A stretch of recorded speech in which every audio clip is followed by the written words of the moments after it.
පහුගිය දිනවල ලංකාවට බලපාපු හදිසි ගං අතුර තත්ත්වය නිසා මිනිස්සුන්ගේ ජීවිතවලට, දේපළවලට, ඒ වගේම නිවාසවලට කියන්න බැරි තරම් හානි සිදු වුණා. ඒ අතරින් නිවාස 1,20,000කට අධික ප්‍රමාණයකට බොහෝ ලෙස හානි සිදු වෙලා තියෙන නිසා ඒ හානිය තක්සේරු කරන්න අවුරුද්දකට වඩා වැඩි කාලයක් ගත වෙන නිසාත් රජය විසින් තීරණය කළා තියෙනවා තාක්සේරුවකින් තොරව ඒ නිවාසවලට ලක්ෂ 5ක මුදලක් ලබා දෙන්න.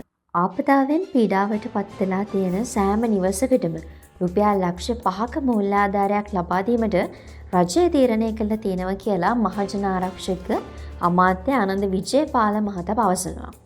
ඒ අනුව එම ගෙවීම තක්සේරු කිරීමකින් තොරව ලබා දෙන බවත් විධිමත් තක්සේරුවක් අවශ්‍ය නොවන පවුල්වලට ඉතා කෙටි කාලයකින් මේ මුදල නිදහස් කිරීමට බලාපොරොත්තු වෙනවා කියලත් අමාත්‍යවරයා පවසනවා.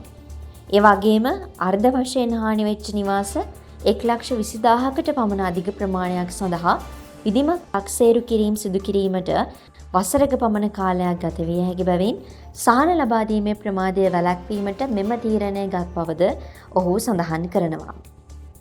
කෙසේ නමුත් මෙම ලක්ෂ 5 වන්දියට යමෙකු අකමැති නම් ඔවුන්ට විධිමත් තක්සේරුවක් ඉල්ලා සිටිය හැකි බව පැවසූ අමාත්‍යවරයා සඳහන් කළේ ඔවුන් තක්සේරු කරන ලද හානියේ ප්‍රමාණය අනුව රුපියල් මිලියන කිහිපයක් දක්වා උනත් වන්දි මුදල ඉහළ යා හැකි බව.